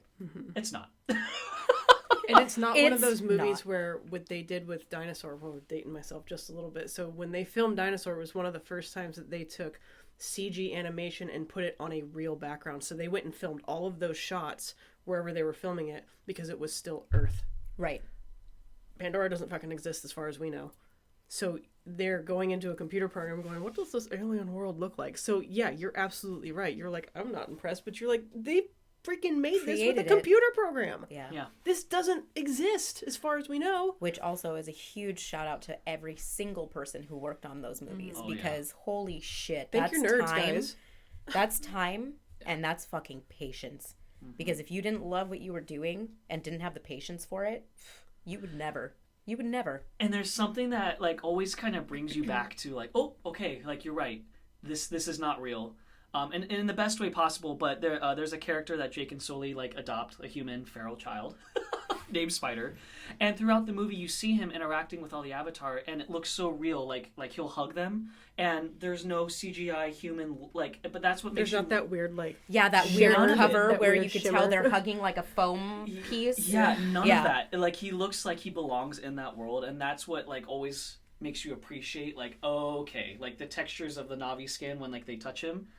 Real, right? So that's what I think. It's a big feat. Anyway, I love that. You get me talking about Avatar, I'll talk about it all day. No, this was a beautiful tangent to go off of, and I'm totally here for it. This was a side quest. This was a very, very Avatar good side quest. So let's switch gears, talk about food. Boysenberry Festival. Boysenberry Festival is going to April 16th. Have you been yet? I will be going April 7th. Okay. We have been. I had a good time. Likewise. Not a lot of cons to it. They do it right. I've always liked Knott's food better than Disney food, because you're you don't. Yeah, unless you Unless you don't have Florida. to pay as much. And if you want good food at Disney, I feel like you have to pay an arm and a leg for it. But it is the Boysenberry Festival. The only thing that I can say that I personally didn't notice, it wasn't even that I didn't didn't notice, is I feel like it was a little more drawn back than previous years. But we kind of talked about that even when we were at the park. That feels like it's still a product of COVID. Yeah. As opposed to it being like, the first and second year of the Boysenberry Festival, we were just like, where has this been? For all, because we all love to eat. Food is stop dropping your chapstick. It's just, we all love that. And COVID, I think, really took a shit on a lot of that. Yeah, it did. And so they're still putting in that effort of we still want to bring you the Boysenberry Festival and the food's still really good. It's just not quite pre-COVID. It could have also, because I feel like there were a lot more stands outside, it could also be a product of our weather this year. Yeah. True. Where we have had rain just every Torrential. other day or every other week, and we absolutely need it. Absolutely, but I think this is a sign of this year. Yeah. Where that California drought is going out. Have you seen the comparisons of our lakes? Like Lake Mead and stuff? We It's were just up in intense. Big Bear, and I almost started crying because I looked over and I have not seen that lake as full as it was since I was a kid. It was insane. Yeah. It's It's everything. I mean, even piggybacking off of that, we went to Ren Fair setup yesterday, and where the parking lot is, there's a goddamn lake. Yeah. There were geese swimming in the parking lot. Yep. A full, I have a video, I sent you the video yesterday. You I'm did. There's Yeah. geese inside the... We were in a lot of trouble. For the past 3 years, we've been in a lot of trouble. We were in severe drought. Yes. So this was truly a blessing. I know we're all sick of it, but it was such a blessing. Yeah, no, we absolutely need it. But again, even with Boysenberry Festival, going back to it, a lot of things that normally were outside, like those open fire grills that are in the front, they're not there right now. I think that's what I really, really miss is that open fire, that smell that hits you right away as you come in, and you're like, yeah, I'm in the Boysenberry Festival, very and this is indicative of different Knott's. and everything. And I think either A, you're right, it's just a sign of us coming back from COVID and not having as much as we can, but we're still trying to do things, or it's a sign of the times right now this year where they're trying to still stay open as much as possible and do this festival, And everything's with soaking with competing with the storms that are just constantly rolling in. And even when we went, it was raining. Yeah, it rained a And bit. isn't Disney's Food and Wine Festival going on right now? Because people could be picking and choosing the days that Yes. they're going to which event, and that Yes. could have just been a down day for Knott's that we went. And I still think there was a lot of people. I do too. There wasn't a lot of people as in the past where I've just been elbow to elbow and there's been these whole really long lines. But Considering I still that it think was there was a lot of people. Wet outside for Knott's, there were a lot of people there. I felt like it was still packed and everybody's having a great time. The food choices that they have this year are stellar. fire, dude. Absolutely stellar. And I didn't taste anything that I was just Boysenberry seltzer. Oh yeah, it's always been was great. So good. It's dangerous really though, not an alcohol because person. you and it was can't good. taste the alcohol to me, and on a hot day if you're going to the Boysenberry Festival, those things are easy to chug, so that's just danger, Will Robinson. So but please be careful. Yeah. What did you guys think of the merch? drink responsibly. Yeah. What do you think of the merch? I actually think Knott's merch is getting a lot better. Like some of the things they have are pretty cute. Their little It's okay. Boysenberry spirit jersey was really fucking cute. I almost bought it, and then I just forgot. But it was really cute. Yeah. But they have the vendors out there too right now, which is kind of cool, and They they've all have got the their own cool bonus, stuff. yeah. They have the glass blowing. They have the chainsaw, the wood carvers. the wood carver, chainsaw God, wood carver. always so cool. They're from to Big watch. Bear. I figured Yeah. because it's Yeah, all the from Big same Bear. stuff. Yeah. All the bears up on the mountain are Yep. from the same people. Yep. Sorry, Mike. No, you're good. The dog just keeps ripping. Is she? apart. Good for you. It's all good. Get it out. But speaking of rolling into Ren Fair, like I said, we have that lake out in the parking lot. Yep. Ren Fair does start April 8th all the way to May 21st, Saturday and Sunday only. That side of the table's really struggling right now. You know what? Luckily, I can't breathe through my nose Good at this for very you. moment. I can't You're- smell it. You're very lucky. Can you smell it? So- Yes. Oh, well. We're at opposite ends of the table, guys. And Yeah. On our side of the table, all we keep hearing is I can't. Just the dog doing dog things. I know. I can't Healthy keep her girl. outside. She's a healthy girl. But Mike, are you going to be coming this year? You've never been to a Ren Fair, right? I've never been to a Ren Fair. Yeah. I would love to go to a Ren Fair. Yes, I plan on going to Ren Fair. Facts. Yeah. You probably won't be able to buy any slushie from me, depending on what day you go. But Yeah, and because of my promotion that I got, I'm still very unsure of my schedule. Mm-hmm. So, as a matter of fact, I was supposed to work today, and then like last minute they're like, come in on Tuesday. So I don't know what I'm gonna be having off. Well, let us know if you want company, Sonia, and I will more than happy. That would be so absolutely. much fun. Experts. I worked Faire for 7 years. We're gonna dress up. My whole life is in a storage unit right now, so I can't guarantee that I can get to it. Okay. But I'll figure it out. I'll have like one. We always do. We always come up with random shit. you can. It's Honestly, fair. you can can go in a go. cloak and you're doing better than I mean, half the people that are there. Yeah. Oh. Or you could just show up in regular clothes and walk out like a in a complete full ranger. ass, yeah. You know.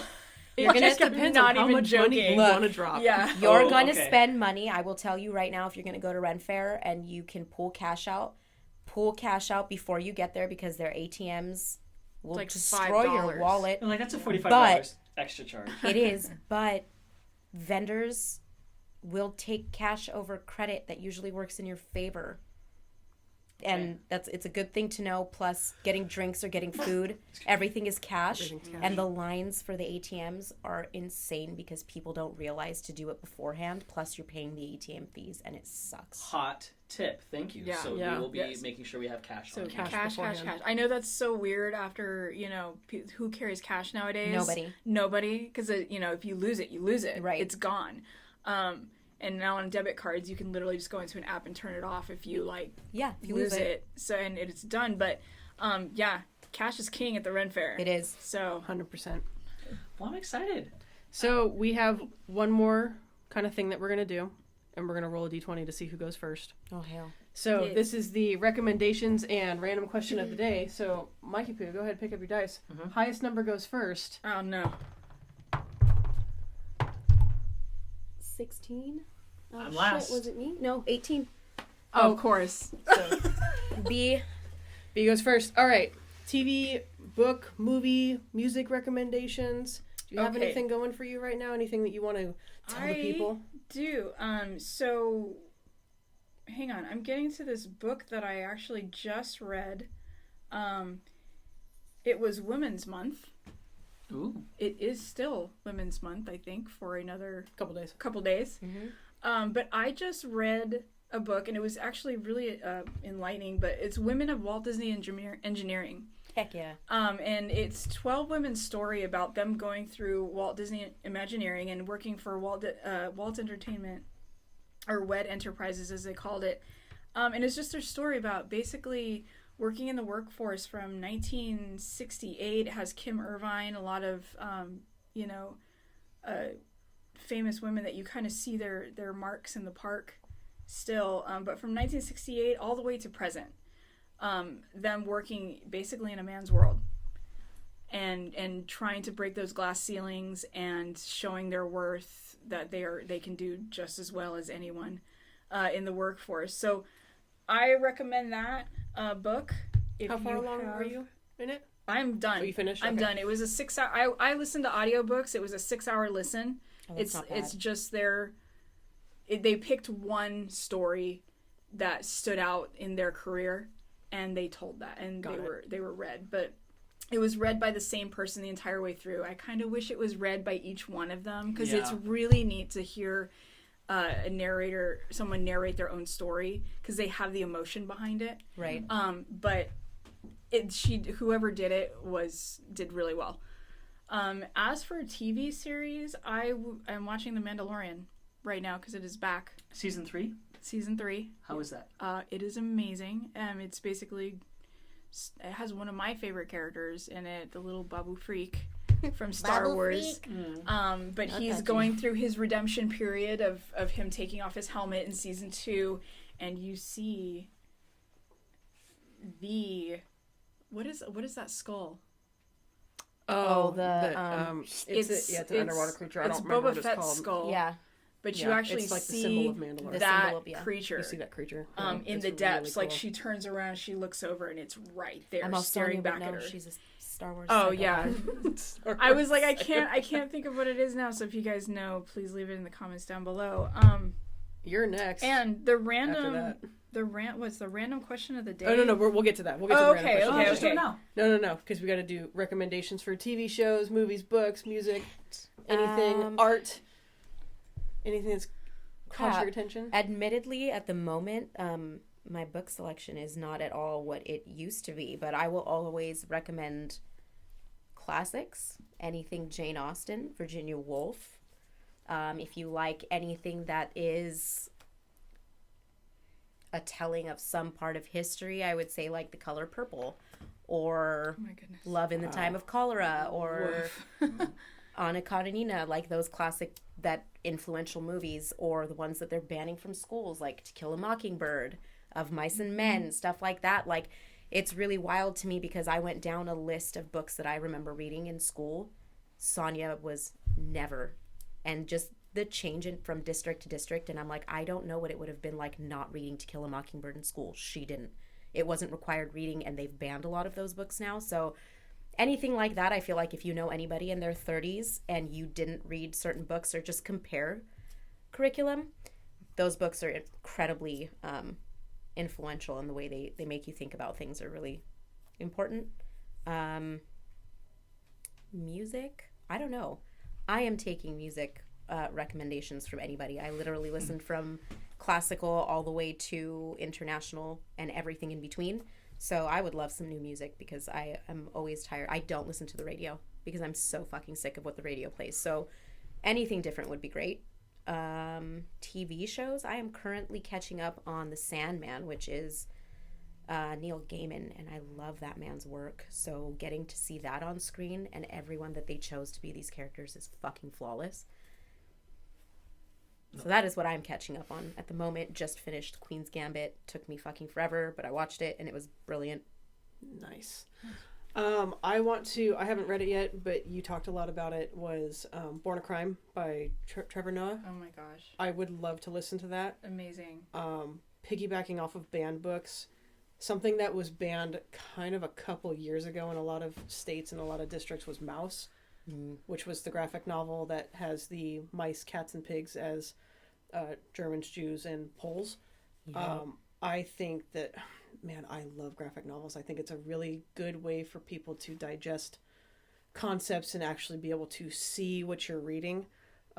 I have all of those graphic novels. I think I had you read them. I did. I read them in an entire night. Yeah, they're in our storage unit because it's easy to digest, but seeing the literal game of cat and mouse, I think mouse is a really important piece of history that a lot of people are trying to erase right now.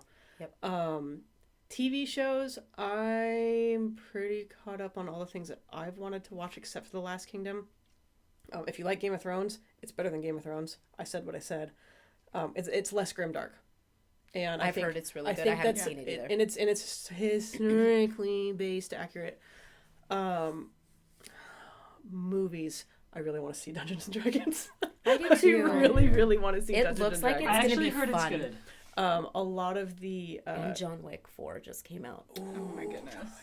I haven't watched them. Oh my god, it's so good.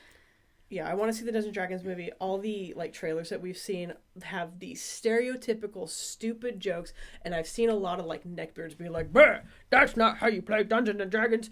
And I'm going have you sat at any table and seen the dumb fuckery that your players put your DMs through? Because this is the shit that happens. So when you ask your 5 questions for Speak with Dead, and you accidentally ask it in the form of a question, me as a DM is going to go, no. And then they're going to die. That was a funny... 100%. That is how the game is played. I want to see that really bad.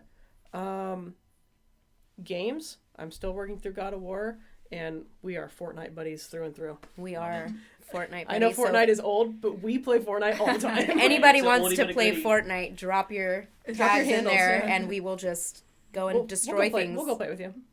And tell stupid jokes and scream at the screen. We are absolute fuckery.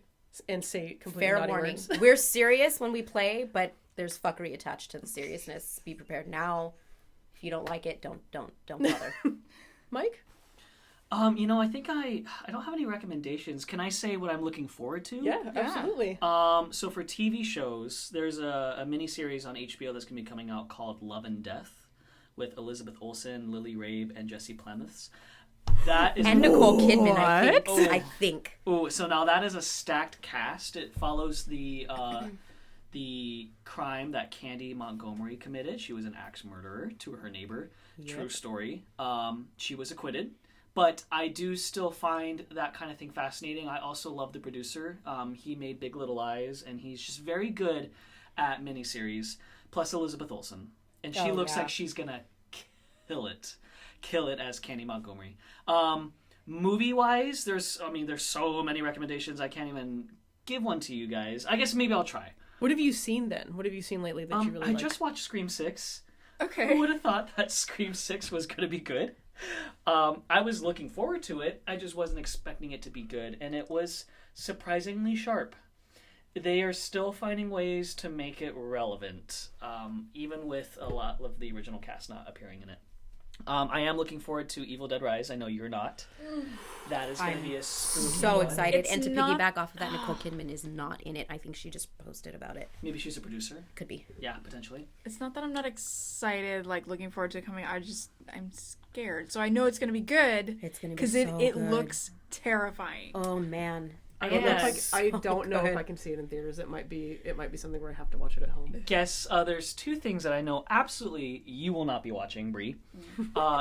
The Exorcist reached its 50th anniversary this December, or will be reaching its 50th anniversary this December, and they are remastering it in 4K Dolby Vision with Dolby Atmos, apparently. Are you gonna have pea soup hitting you from across the screen? Oh my god, right? And you know me, I love when they do film restoration, and I cannot wait to see that. I think it's going to be released in theaters again.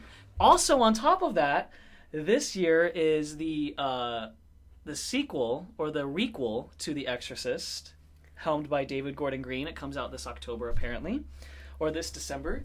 And that is going to be a trilogy as well.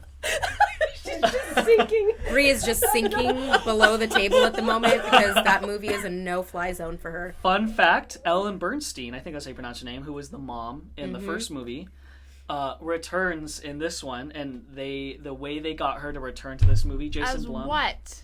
As the same character. Yeah. As the mom. This poor woman.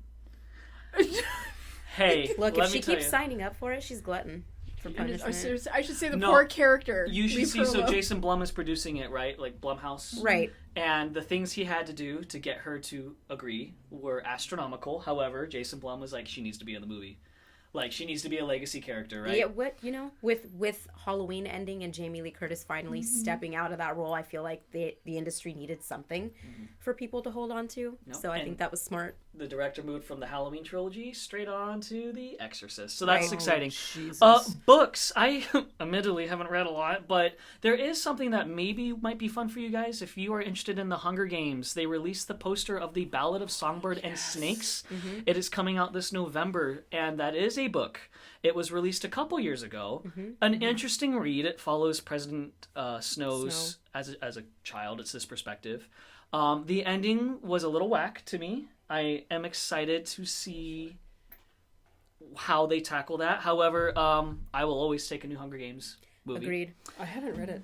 I haven't read it yet I either, haven't but read it, I and I know he's know the got copies in premise the house. of... You guys, it's absolutely stunning. It's absolutely stunning book. Except for the end, like I said, it looks like it was a little shortened, Okay. like that. But I don't know if that was meant to be chaotic, Okay. like if it was about to be like, and then all this happened, and then Understood. Does it you know, read how the Hunger Games did when we first picked up those books? We couldn't put it down, and we finished like a 300-page book in a day. Yes, you will finish. You will finish the entire book. If you're one of those people, you will finish the entire book in a day, and then be like, Where's what the just next one? happened? Yeah, what, like, where Yeah. are we going? But we do know what happened because it is a prequel to the rest of the Right. 3 books. How he changes.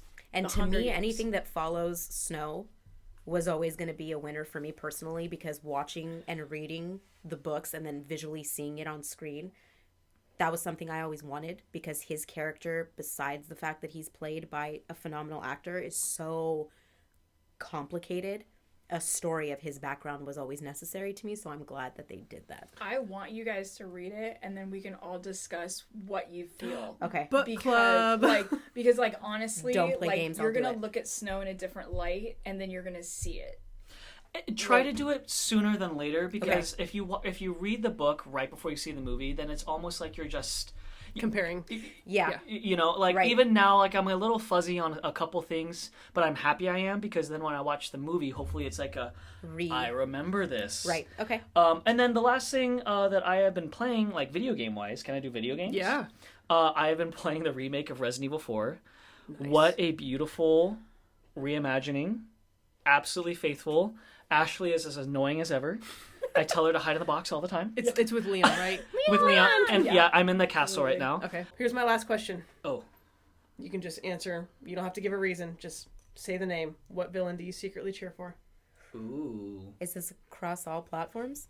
Anything. Fuck, this is an impossible question. Thinking. Let me put on my thinking cap here. I'm a villain's girl. This is fucking I know, difficult this for was me. kind of directed at you. You're an ass. when I wrote it this morning, I'm like, what's Scarlet gonna get her to Witch. hate me? You love that. You The love your entire Doctor Strange 2, I'm all, slay, Wanda, Look, kill them all! you brought that up, and that just, my rage just bubbled over. From comic books to movies. I could go on like another hour. I'm not doing it. I'm not doing it. They disservice that character so fucking hard in those movies. Oh, Wanda? It's ridiculous. Absolutely. Yeah, I want her. The timeline in which they released these movies was absolute bullshit to her storyline, because she should have still been around. If you have not seen the Multiverse of Madness or whatever, they should have released that after Ant-Man and the Quantumania, because the whole point of Kane the Conqueror was because she runs the timeline. She would have kicked his ass, and now she's not fucking around to do it. Granted, I have not seen Ant-Man. I don't know if they finagled her in there somewhere in the multiverse where there is a version of her that still exists and this could have happened, but it's bullshit.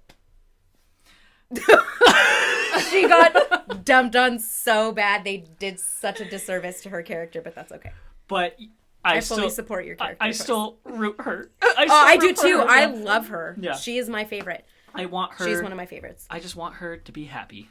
I agree. Thanks, WandaVision, for making me care. Right? God. God. Jackie? I always secretly root for anything that goes against Godzilla, because I want to see a kaiju fight. Ooh. So that's just me wanting to see monsters fight, because it's cool. Destroya. So like King Ghidorah, Mothra, I think was a cool fight because they became friends, and Mothra's the queen of the monsters. So anything that fights Godzilla or King Kong, any type of villain like that. And I just had another villain off the tip of my tongue, and I'm blanking on it right now. So Bree, go, and while I think about who my Voldemort? Y'all had that did No. cross my mind, but no, because it was Magneto. Oh, Magneto. Okay, but he's a sympathetic. Right, can but be. he's still technically a villain, and when you understand why he is the way he is, I gotta root for him. I gotta root for Eric. So y'all had really good ones. The one popped in my mind is from musical theater, because I just kind of saw a blip on it. Sweeney Todd Yes, Sweeney Todd. did dirty. He was done dirty. Hey, and you know that Josh Groban is playing him on Yeah. Broadway? Is he? Oof. I saw that. Mhm. That's cool. Damn it. I literally cannot for the life of me. I literally just watched that movie, 2 weeks ago? You remember? And you Oh yeah. And, I was like, I don't like necks getting slit in Game of Thrones or any sort of media. I'm not a fan of it. But that movie was so redonkulous that I was like, okay, this is fine. This is clearly not real. Yeah. What a great movie, though. Johnny Depp was actually a great Sweeney Todd. I think he was a really good Sweeney Todd. A very good Sweeney Todd. Yeah. And then I was looking it up, and he got nominated for an Oscar Oh. for that movie. Did he? The Blood should have too. Yeah. Honestly. The Blood had its own credit. Just I was really The FX department should have been like, The reason why Tim Winners. Burton made it so bloody, because he said that blood is the emotional release for him. So that's why he wanted it to just... that's been in all of those movies too, though. I feel like anything attached to him is just very over that top. Come on, villain lady. I can't pick one. I mean, your Wanda rant was pretty damn good. I'll give you that. yeah. Yeah. She is phenomenal. She's great. Any of your Disney evils worthy of secretly rooting for in the I background? will always root for the evil queen because she's my number one. But And at the risk of going on a second rant, which I will not do, maybe. Just off the top of my head, I think the one that comes to mind the most is based off of the live action version would probably be Maleficent. I hated the movies. I hated them because they made her a woman scorned by love, and that is their explanation as to why she became the villain that she became, where the true nature of that story is she was just a bad fucking person and she got pissed off because she wasn't invited to a party and she decided to throw a bitch fit because she could and she had the power and she was just a villain. And I will always just love that about that original storyline for her, because there doesn't always have to be a reason for a female character to become what they become. Some people are just bad fucking people, and that's okay to portray. And that's like a close second, a neck and neck to Charlize Theron as the Evil Queen in The Huntsman. Ooh, they just made her unapologetically fucking vile, and I will always stand behind that character. I loved her. I loved both of them in those movies. I just hated that they made Maleficent hurt by love. Okay. I actually really, really like that, because there are some people that are just born bad. There doesn't have to be a monster made. Some people are just monsters. Some people are just what they are. Yep. And I feel like I will always, to a certain degree, relate to a villain, because I feel like there are a lot of instances in my life where I would not be this person because of things that I have gone through, which goes directly against the whole thing that I just said, but it's not necessarily love. Like, there are some times where you're just like, well, I could be an asshole right now because I can be.